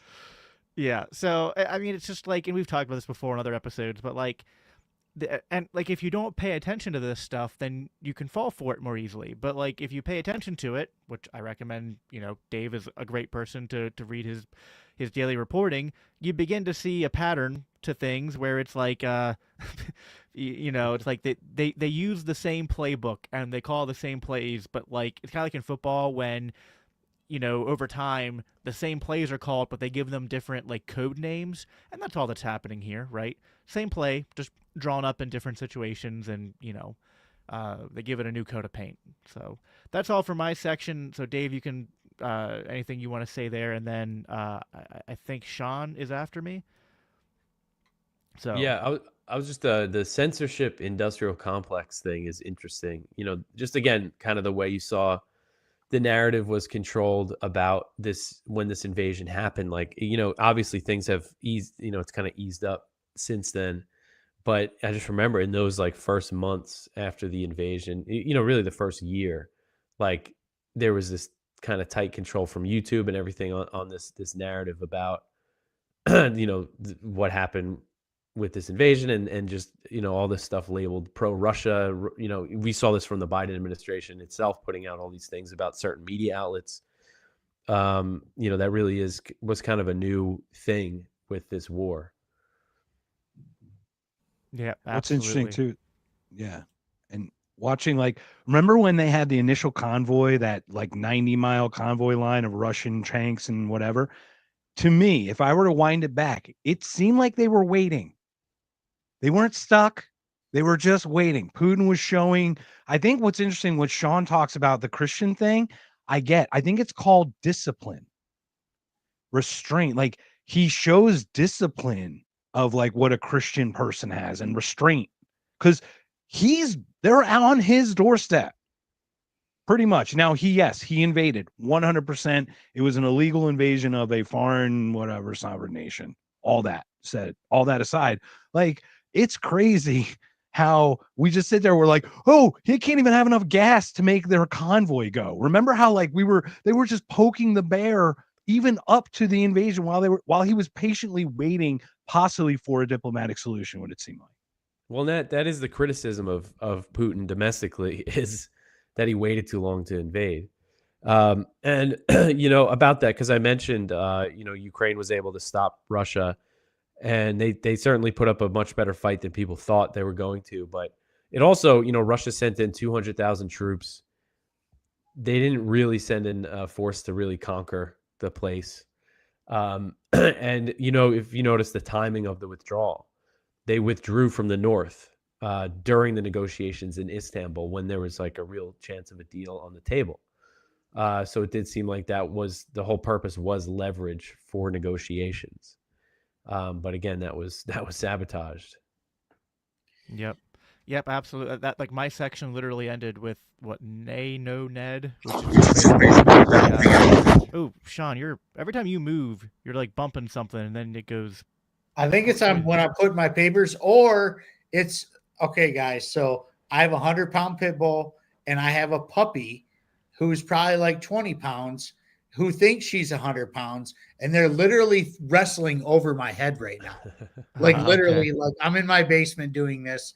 And if you're hearing a bunch of crashing, that I think it might have been the them. papers, but it's fine right now. But yeah, my section ended with nay, no, Ned, which is about how the stance of negotiations from Zelensky's end was shifted due to the pressure from all the Western government. So, Shawn, go ahead and I guess keep us rolling here. Well, I mean, everyone watching, please make sure that you give this video, the stream, a thumbs up. That way, more people see it in the algorithm. So, all right, take it away, Shawn. Well, I mean, we kind of touched on Istanbul, but we're gonna start here because Istanbul peace talks in their collapse in March 2022. Ukraine and Russia engaged in negotiations in Istanbul, where Ukraine proposed neutrality, non-nuclear status, and security guarantees in exchange for peace. Russia appeared to soften its demands, moving away from regime change and full control over Ukraine territories, except all of a sudden, this MFer, Boris Johnson, comes in here and shuts the shit down. Now, we need to touch on this a little bit more because it's always Britain who's butting in business that's not necessarily theirs. We could go back to the HW era through all this, or HW, or even Reagan, where Margaret Thatcher, who happened to be the prime minister or the president, whatever you want to call it, of Britain at that time, did not want peace within Eastern or Western Germany. And she also had a big say in what happened between the United States going into Iraq the first time with H.W. Bush. Now, Britain has so much say in so many things where they don't necessarily have money and or troops involved. And it's kind of, well, it is bullshit because it's, how is a country that's not necessarily heavily involved in something have so much of a say in peace talks of anything that has anything to do with us and what we're involved in? Would you like to take that, Dave? Well, I mean, the UK, is very involved in this. They're not spending as much as the US, but their intelligence, MI6 has been deeply involved with Ukraine the same way the CIA has. Like, all this stuff about the CIA building up Ukrainian intelligence after the 2014 coup, building these like bases in Eastern Ukraine, essentially. The MI6 was with them, the whole way. And they have, again, the dollar amount that you see from the US is much more than the UK. But the British are the ones, they're kind of doing the more provocative things. Like they were the first ones, as far as we knew, that sent troops basically back into Ukraine, like special operations forces after the invasion to train Ukrainians. They have troops there on the ground to help them targeting, to help their targeting with the Storm Shadow missiles and with other missiles. So the UK is like, very involved. How they have all this influence, I'm not sure, but they imperialists got imperial. Yeah. That's what it is. And they helped draw up plans to blow up the Crimean Bridge, again, just very deeply involved. And so at the same time, Boris Johnson was there on behalf of NATO and the US, basically, because Victoria Nuland confirmed this recently, that the US didn't like the deal, that they wanted to scrap it. But I mean, again, it is just such a scandal. Like, people can say all they want, and you hear this a lot, like, oh, Ukraine didn't want to sign the deal. It wasn't a fair deal to Ukraine. And, I obviously it wouldn't be exactly what Ukraine wanted, but they would have been much more likely to sign it if they didn't have the U.S. and NATO whispering in their ear and saying, don't sign this thing. Thank We're going you. to fund. And how many times? How many times through this book has this happened? How many times has it been? Here's a deal. U.S. goes, don't take the deal. We got your back.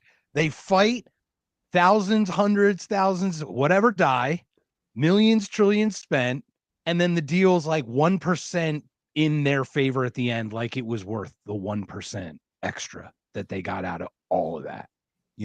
It's every time. Just repeat Groundhog Day over and over.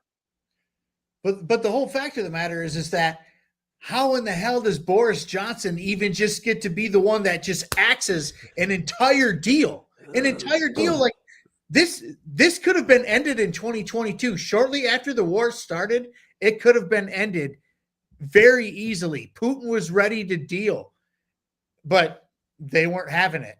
They weren't having it. The power of the NATO, the United States, the West, they weren't having it. But, whether they had, some foreign intelligence or troops there or not, like they weren't forking over the billions of dollars that we were. So how the hell should they even have a say to shut down a deal? That is beyond me, but maybe I just don't know enough about foreign policy, I guess.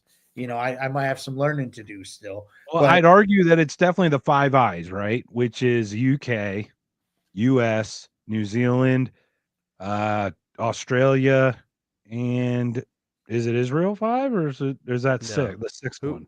No. Canada, the Five Eyes, right? So those are the guys who steer it. It's the West.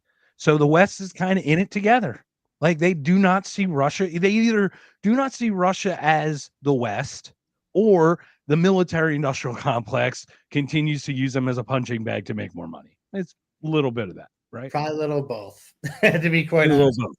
But the Western influence on war and continuation, reports from sources, including Ukrainian officials and former German Chancellor Schroeder, suggest that Ukraine was pressured by NATO and the U.S. to reject peace deal. Former Turkish Minister Mevlut, I'm not even going to try to do that because no, I'm not going to do it. We're just going to call him Mevlut, stated that the NATO members saw the war as an opportunity to weaken Russia. The U.S. and UK reportedly opposed negotiations aiming prolonged conflict drain into Russian military capabilities. The Bucha massacre and narrative shifts. The massacre of Bucha, in which hundreds of civilians were reportedly executed, played a key note in turning international opinion further against Russia. Reports indicate that accusations of Russian war crimes were used to justify continued Western support and avoid peace talks. While Russia was responsible for civilian deaths, some reports suggest that exaggerations may have been used to derail negotiations. Then they move on to the role of the Ukrainian nationalist militias. The Azov, the Azov Regiment and other nationalist groups played major roles in Ukraine's defense, but have historical ties to extremist ideologies. The Western media, which previously criticized these groups for neo-Nazi affiliations, later rehabilitated their image. Reports suggest that far-right elements threatened Zelensky against making peace, with concerns of possible coup if he conceded too much to Russia. So the Azov Battalion was literally telling Zelensky not to bow down to Russia, is the way I see it. You guys remember, and I think Mark played the clip from this, but that debate Scott did with, what was her name at Freedom? Kathy Young at Porkfest. Oh, sure. We don't really want to talk about the Azov Battalion. Well, she's like, well, it's just got it's a military regimen that just has a very unfortunate history. I was like, by history, do you mean like a year ago?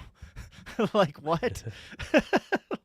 I mean, it's just crazy. Well, this is one of the things, it's interesting, the kind of the whitewashing of the Azov Battalion. There was the recent pause on foreign aid that Trump did. All these media outlets in Ukraine are now asking for money. And these are all the media outlets that have been whitewashing Azov and these other elements of, you know, the Ukrainian far right, or whatever you want to call them. And these are the media outlets that have smeared opponents of, you know, continuing to fight the war as, you know, on the Russian payroll or something. Well, they're all on the American payroll. I mean, this is part of the stuff, as Scott outlines, all the stuff with US aid and NED funding in Ukraine, you know, before the coup and after. It just goes to show, like, it's not like by accident that Azov was whitewashed. This is all part of this kind of US funded push to you know, support this war, to get people to support this war, even though you have these groups, you know, they call everybody here in the US a Nazi if they're like one click to the right of you know, whoever. But here you have literal neo-Nazi militias that the US is sending weapons to, and they're treated like, you know, like Jon Stewart, you know, they're given medals here. And but let's wow, that's happening while the four of us, anti-war libertarians, are smeared as Nazis because we don't like genociding Palestinians for Israel. It's just like, I mean, it's almost, it'd be comedic if it wasn't so tragic. Go ahead, the United States has been supporting and funding Nazis for literal decades, longer than any of us have been alive. It's been going on. They brought Nazis home from World War II to work for NASA. Look up Operation Paperclip. Okay. And now, and not to mention, like, there's Nazi ties. Earlier in this book, we talked about how the Ukraine was trying to join with the Hitler regime, even though the Hitler regime didn't want them to be a part of it.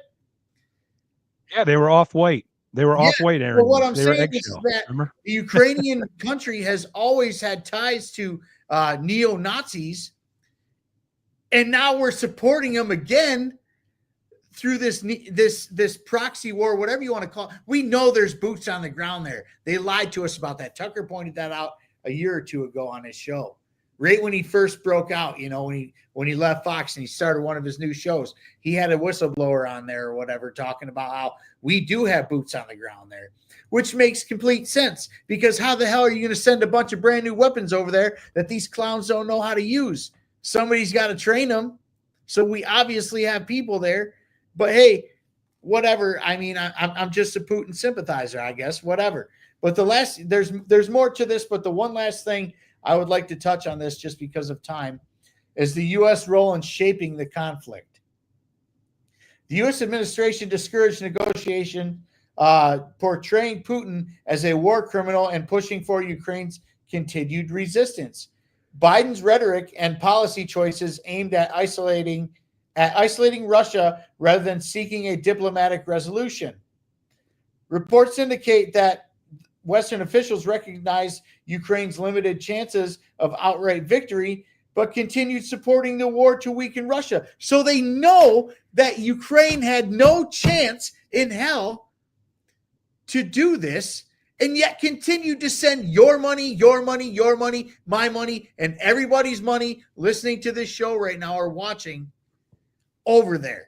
And we're over. Lindsey Graham wanted to kill every Russian down to every last Ukrainian for all that minerals. Stop voting and stop paying taxes immediately. Do you think that it's? I mean, how much? There's tons of motivations, I'm sure. I mean, is this?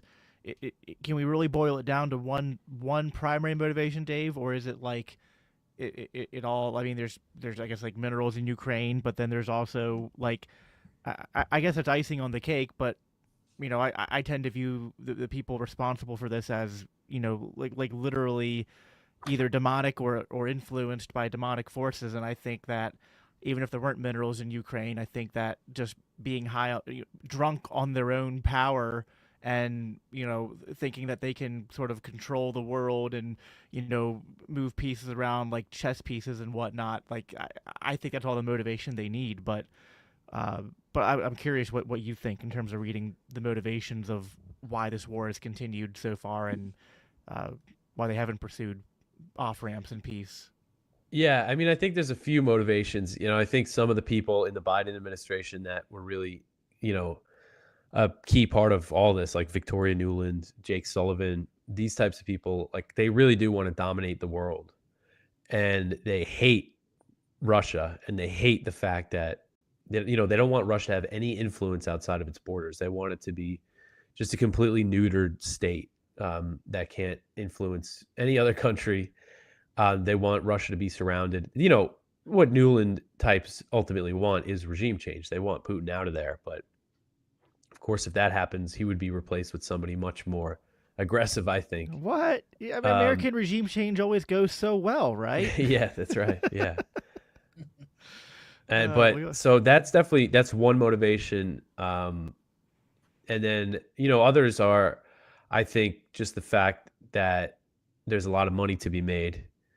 It could be as simple as that, because it's just such a boon. I mean, you see Lloyd Austin, Secretary of Defense Lloyd Austin, who came literally from the board of Raytheon into the job. And he was the one, as you mentioned, that the U.S., the goal was to weaken Russia. They knew that Ukraine couldn't win. There was just a recent report in Time magazine quoting some guy that was on Biden's National Security Council at the time, saying that Ukrainian victory was never the goal. That was never even on their minds. So the purpose was to kind of bog Russia down, to try to weaken Russia. And Austin said that in April 2022.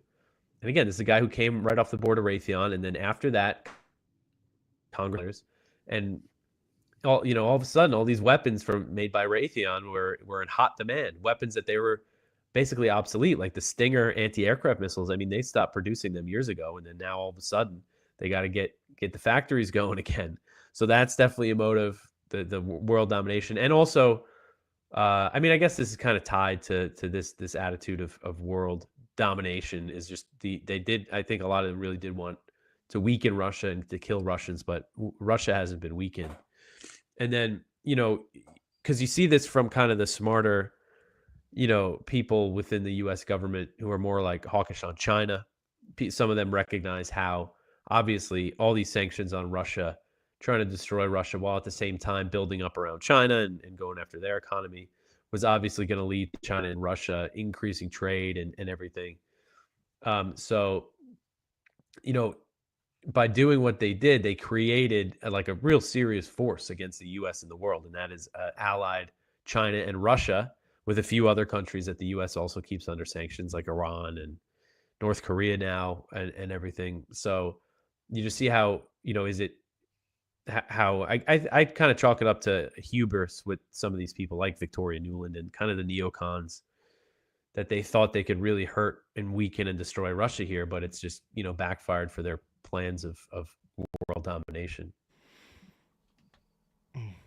That's the beauty of it. Are you done, Shawn? Because I can pick up. That's a perfect. I'm done. Otherwise, I'm going to go on a rant that most people don't want to hear. So perfect segue. So I've got a bunch of clips. I'm going to run it down real quickly. We're going to start talking about the EU sanctions backfiring.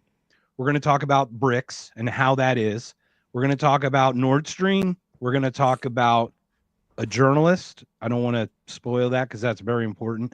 We're going to talk about the democracy and the elections that we're fighting for, right? Democracy. And we're going to close it with the killer military industrial complex with Eisenhower. So do you mind cranking me up there, Jacob, on that one clip? All right. So basically what happens, we start sanctioning, right? And who do the sanctions hurt? They never hurt the regimes. They think they're going to hurt the people, then the people uprise. All it does is make people think that we hate them, and they glum with their. How many times has this happened? Cuba, all these other countries where it does not do what we intended to do. It just hurts the people in it. So here is the result of the initial sanctions, because we're thinking we're going to weaken Russia. Not so true. Here we go. The European Union sanctions on Russia have already backfired, leading to a soaring energy prices and gripping its people with fear of mass unemployment.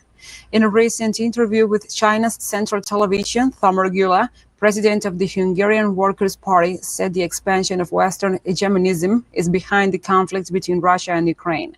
He also stated the U.S. sanctions against Russia have backfired on itself, and it is the bloc and its people who are in trouble now.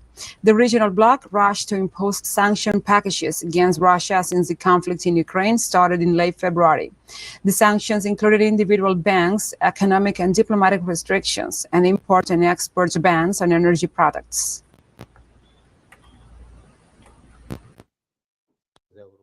The European Union sanctions against Russia backfired on itself. It is the EU and the people of Europe who are in trouble now. Inflation has reached extremely high levels across Europe, and energy prices have risen sharply. In Hungary, the non-private sector is paying the electricity and gas with the price 8 to 10 times of the usual amount. The whole Europe is facing severe consequences. People started a strike for fear of mass unemployment. A cold winter is looming due to the lack of Russian gas. We don't know what will happen next, but it is certain that European people don't want to live this way. So that's where we're at, right? We initiate these sanctions, and all our printing to send money to over, our inflation goes up. All the energy that we waste or the energy that we destroy, which we'll get to, causes the energy to go up. Who's burdening all the weight of the burdens of these types of conflicts? If not directly the Ukrainian people, it's us, all of us. So Dave, I'd love you to chime in on, some of those sanctions and how those did backfire and what happened. I remember, I don't really drink anymore, but I used to drink Russian standard vodka, and Biden sanctioned the vodka, and I was pissed about that. That was in 2022. But no way. Yeah, but other things, it was really something to see Biden do this. I remember, again, at the time, we're talking about 2022 when they started really putting all these sanctions on Russian oil, and it was when gas prices were really high, inflation was really high, and we really, Americans really did feel it. Of course, the Europeans felt it a lot more, and now, it's a real shame because we're libertarians, so we believe in free trade, and the old saying, if goods don't cross borders, then armies will. You think about Germany and Russia, like their history, and the fact that they were trading all this gas, and it was really beneficial for the German economy to get this cheap Russian gas, and they were going to get this new pipeline in. And then you just look at where we are now. The pipeline has been blown up, and everybody's talking about war in Europe, and so I think it's just a real shame. And they've continued to try to implement these sanctions. And just recently, the flow of gas through Ukraine from Russia, because just until recently, a lot of people probably didn't realize this, Russian gas was still transiting through Ukraine, going to Slovakia. I forget exactly the path of the pipeline, but I know it was a big hit for Slovakia for this gas being turned off.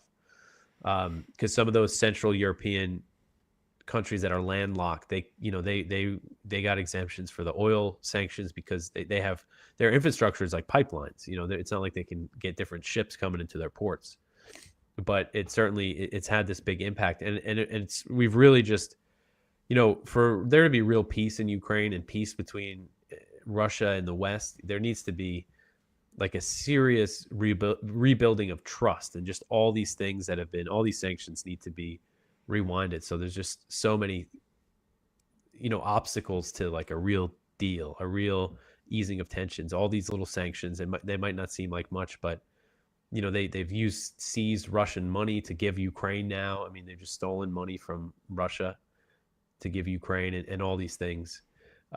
So apart from kind of hurting people, it's also just a big obstacle to real peace. And they're talking about potential ideas for a peace deal, and I don't really see the conversation about lifting sanctions on Russia yet, and that's got to be part of it. I got to take off in a couple minutes because I got to get back to work. No worries, we appreciate your time. Just to give you a heads up, I didn't realize it's 8:28 already. But to expound on that, watching the interview with Tucker and Putin, I don't know how much of that exact number is right, but watching the percentage of rubles that are going up being used for trade, and the win and the other, and the the Indian rupee and whatnot, just watching that for the oil trade, and watching India's go up from like 2% use to like 22% use. It's astonishing what we've done pushing these groups together. So feel free to jet out anytime. Anybody else want to jump in before I play the BRICS thing? Because I think it's kind of important. A lot of the audience doesn't know who BRICS is or what that is. So it's just a 1.5-minute clip on it. Dave, do you want to head out and you want to say something before you head out? Yeah, I got to jump off, but I was just going to say, Biden said he wanted to turn the ruble into the ruble into rubble, and he completely failed at that. And, it goes to show again, these sanctions, like the idea is you sanction a country and then you get their population to rise up against their government, which never happens. No. So, imagine if you're in Russia and you see this foreign leader saying, "Oh, I'm going to destroy your economy." Like, you think that's going to make you like, it's just going to make it gives the government galvanize you.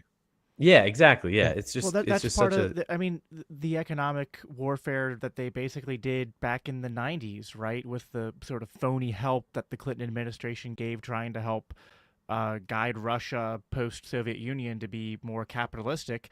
Like, it's the same thing there. Like the Russian people, like the Middle Eastern people, like so many people, like when they get a taste of American foreign policy and sanctions and whatnot, it doesn't make them like us more. It doesn't make them hate their governments more. It has the opposite effect. Dave, thank you so much for being here and taking time out of your day to come here. Do you want to plug where people can find you? Man. I love what you do, man. Thanks, man. Yeah, thanks for having me, guys. I appreciate it. You can always just read give us my all your writing socials. Give us all your stuff, please. Antiwar.com is where all my writing is. My show, Anti-War News, is on YouTube, Rumble, and you could listen to the podcast. It's like a daily news show.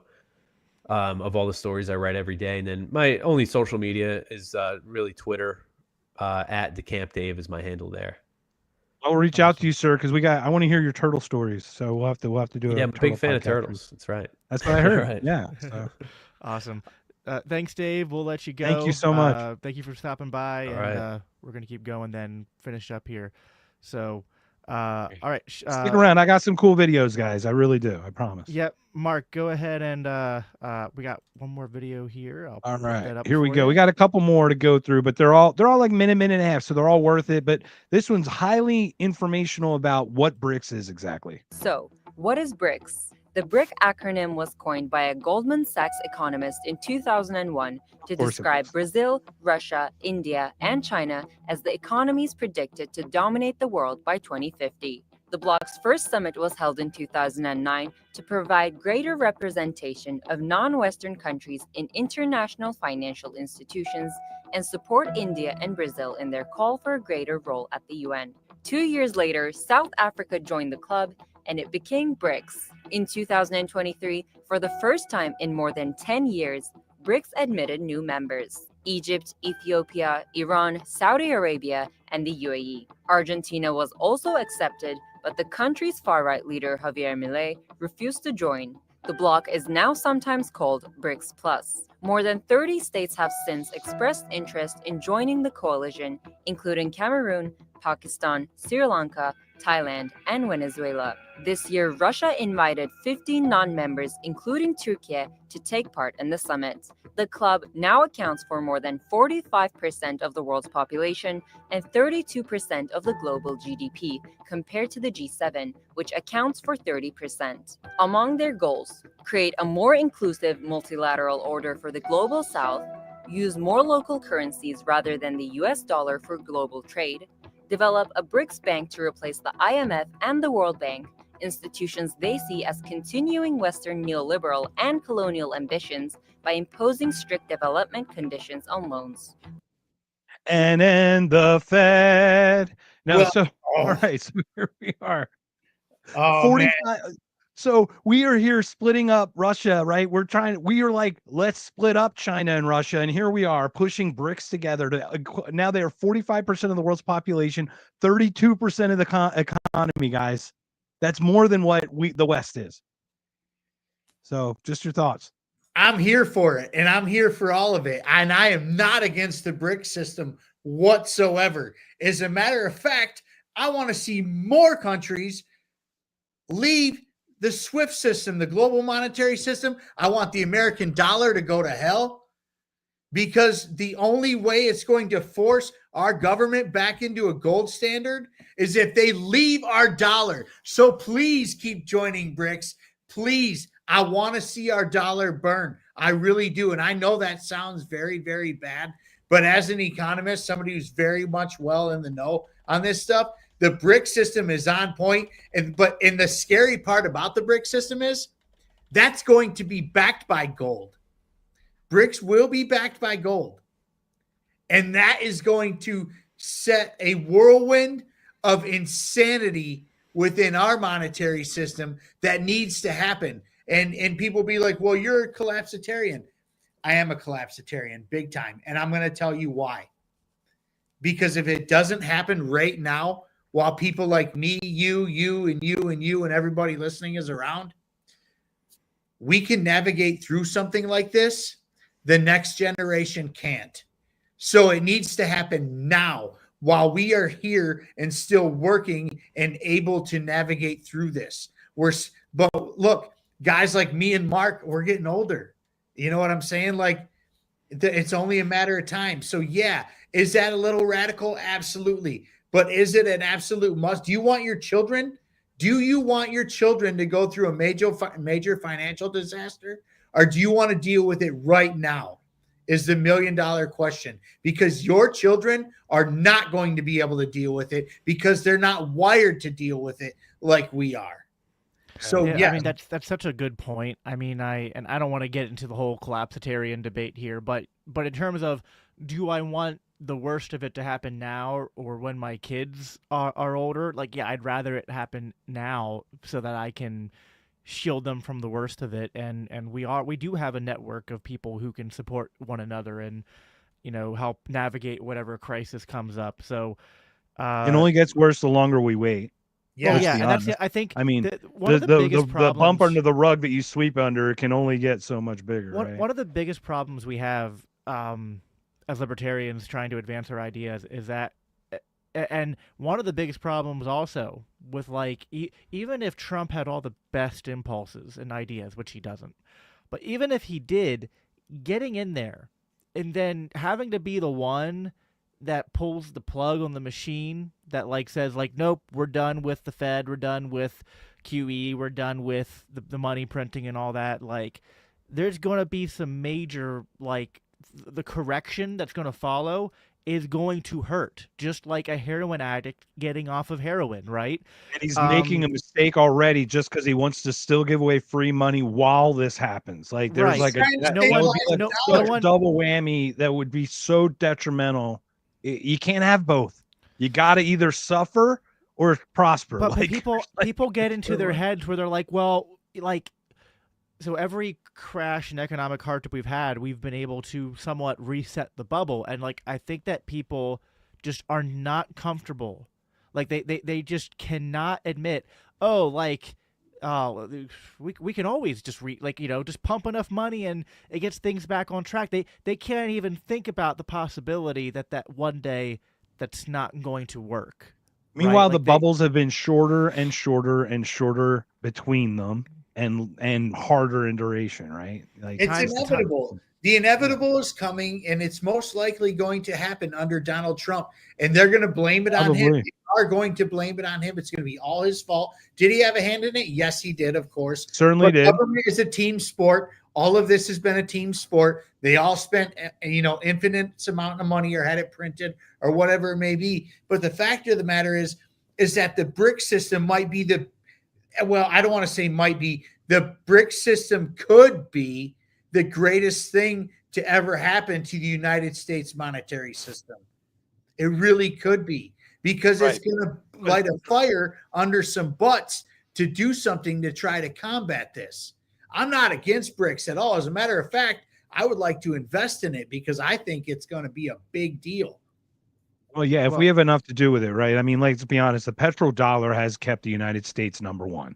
And the collapse of the petrodollar would really hurt us individually. But we should land under power in an emergency rather than lose all power and not have a choice.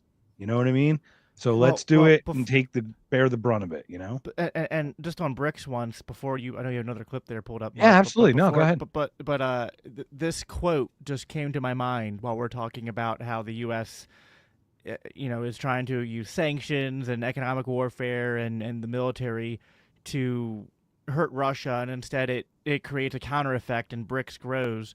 And it reminds me of this short little clip from Star Wars. And we're talking about a Scott Horton book, so a Star Wars clip is very fitting, right? So let me just play this quick. The more you tighten your grip, Tarkin, the more star systems will slip through your fingers. Right? So, I mean, isn't that so true, though? Like, we just, the more the American empire insists on complete domination and control, the more it loses it. Right, and that's what we're in the middle of seeing, right? And so, anyways, Scott will appreciate that Star Wars reference. Mark, let me go ahead and put up your go put up your next video here. All right, so basically, next Nord Stream, I'm going to try to do back-to-backs on this one, so I'll try to see if I can switch it over, but I don't know if I'm going to be competent enough. But basically, you guys know what happened. This is before all the Nord Stream happened. I don't even know who this guy is. Some old demented dude got up behind this. He just stumbled up here on behind these microphones, started blathering on about something. So I'm really curious what he has to say. But let's take a listen. If Russia invades, that means tanks or troops crossing the border of Ukraine again. Then there will be no longer a Nord Stream 2. We will bring an end to it. How will you do that? Exactly. Since the project and control of the project is within Germany's control. We will, I promise you, we'll be able to do it. Damn Source. Trust me, bro. Anyone? Source. Bueller? Trust me, bro. Yeah, right. I got this. No, I got this, guys. No, I got this. No, we have no control. I'll show you no control. Just sit back. Hold my beer. Listen, this is why Trump won. Like, let me just be Trump won because Biden just expertly it was the emperor has no clothes, but like even more exaggerated than you could have possibly hoped. Like, so Trump brought like sort of a proper respect to the office by like taking away sort of like the reverence of it. And then Biden like did even better than Trump and just being like, yeah, this whole thing is meaningless, right? Like it's all just theater. We don't actually like anyway, we're running short on time here. So so I'm going to play this one real quick. The next clip I do want to spend some time on. It's about 3 minutes, but it's one of the most important ones for us because we're reporting on this stuff. But this one, who did it? What happened? How did Nord Stream happen? What a shocker. Let's find out. Seymour Hersh, shall we? You had Victoria Nuland bragging that she was happy to see Nord Stream as a hunk of metal at the bottom of the sea. Senator Cruz, like you, I am, and I think the administration is very gratified to know that Nord Stream 2 is now, as you like to say, a hunk of metal at the bottom of the sea. I mean, it's really incredible.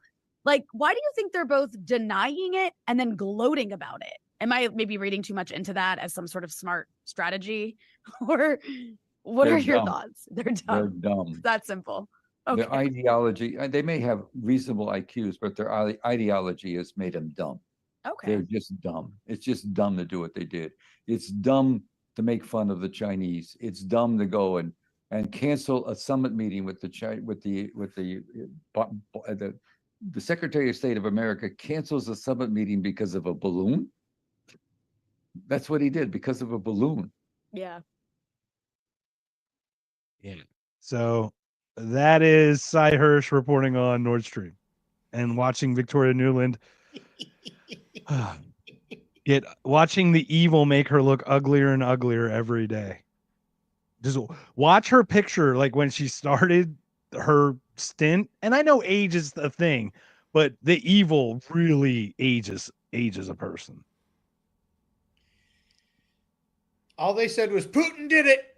Putin did it. It was right away when it happened. Putin did it. And I was like, as soon as they came out right away and were like, yeah, Putin did it. They didn't even put an investigation out or anything. Putin did it. I'm like, yeah, okay. Thou dost protest too much.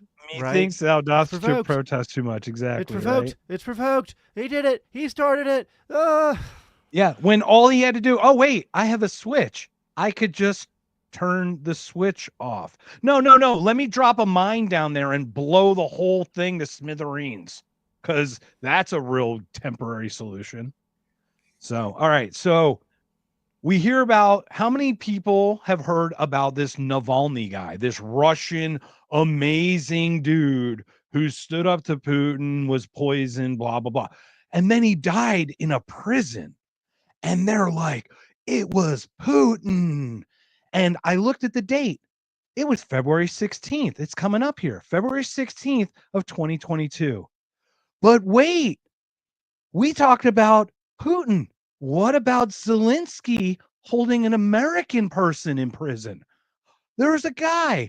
I think his name was Gonzalo Lira. I think he's on the screen right now. And I think I'm going to play him because this absolutely breaks my heart. You watch this clip and you just literally hear him foreshadow his own death. It is chilling just going through this stuff. It's maddening to watch an American citizen killed or die in a Ukrainian prison fighting while we fight for democracy for that Ukrainian group of people. Like, help me understand this. I'm going to play it and then I'll shut up. Hey, how's it going? It's been a while. I hope you've had a good time. I didn't have such a good time. I spent 9.5 weeks in prison here in Ukraine. I've been out on bail since July 6th. Today is July 31st. And to prove the time, I just checked on my subscription. Defense Politics Asia, which is a pretty good channel, put out a video called Niger on the Brink of Regional War. That should prove the time that I'm recording this video. Now, at the same time that I'm posting this video, I'm posting a long thread on my Twitter account. My Twitter account is Gonzalo Lira 1968. Gonzalo Lira 1968, one word altogether. And in that, I discuss what has happened to me over the past 3 months in some detail. I also include the indictment against me that I'm going to be tried on. I'm going to be tried on Wednesday, August 2nd, the day after tomorrow, as a matter of fact. I posted both the original Ukraine language version and the translation. The translation was by the court-appointed translator, so I have no idea if it's accurate or not. Those of you who speak Ukraine will be able to give a better sense as to whether that translation is accurate, but that's besides the point. I put up the entire indictment in both the original and the translation so that you can see exactly what I was charged with and imprisoned for. Now, the charges are very serious because the penalty is 5 to 8 years in a prison labor camp. I'm 55 years old. And some of you may know, I have a fairly serious heart condition. I'm not going to survive 5 to 8 years. And I've already been told by people who would know that I will be found guilty. And because of circumstances, it would be convenient for me to serve out that sentence, for me to basically disappear. Disappear in a prison labor camp and, potentially die there, either naturally or unnaturally, as the case may be. So there it is. Guy foretells us, it's like his last broadcast, I think. And he died, right? Here we are. We're talking about Navalny, a Russian citizen, by the way, a Russian citizen dying in a Russian prison. Meanwhile, we have an American citizen, a journalist.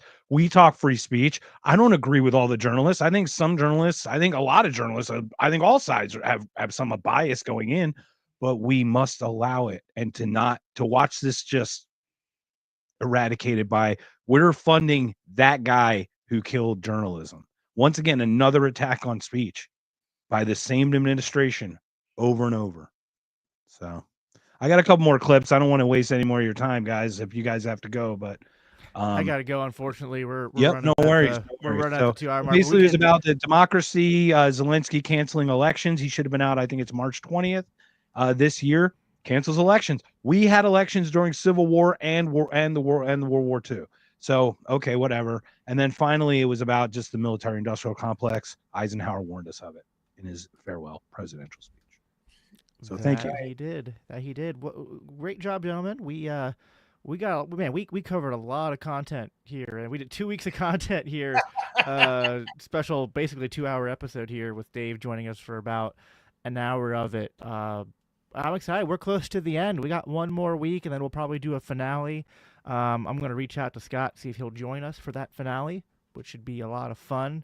So everyone stay tuned for that. So we'll definitely be here next Monday, and then we'll do another episode, which that might be, a week or two out. We'll see. We'll fit it to Scott's schedule. But yeah, no, boys, I mean, we're coming to the end of this journey, but I'm excited to keep doing stuff with you. I've enjoyed this process, enjoyed the sort of we got a good thing going here. We bounce off each other well. We all got different styles and approaches, but I think it works. I hope everyone here watching has enjoyed this. Please make sure that you're subscribed to all of our channels. Give this video a thumbs up wherever you are watching it. And Mark, Shawn, any closing thoughts here before we close out? Well, I guess, you can find me on X at Buds in Reality, BNR, just so it's not Buds and Reality. It's at Buds in Reality with the letter N. I'm no longer doing my podcast, though. I've shelved it for a while. I'm actually shelving it for good. There will be no more Buds in Reality podcast shows. We will resurrect it. There will be a return. There will be a return, yes. I'm going to take some peacetime, though, for now. Yeah, you got to take time off once in a while, man. But when I do come back, it'll be very much, it'll be a different vibe. It's going to be everything. We're going to talk about everything, the good stuff, not just black pill politics. So stay tuned, y'all. I appreciate y'all tuning into this. It's been great. It's been a fun ride. Mark Puls, what do you got to say, brother? Step on my podcast. I talk about everything, bro. You can't do that. Yeah, so Knocked Conscious. Cool thing is, Bud's going to be on with Zach, who's in the comments right now. Andrew, Jason dropped the Mask Pod this Thursday. We're going to talk about the coolest thing because this thing came up with RFK's confirmation about Bernie thought I was talking about, well, you talk about healthcare being a natural human right for the people in America. That's what it's about.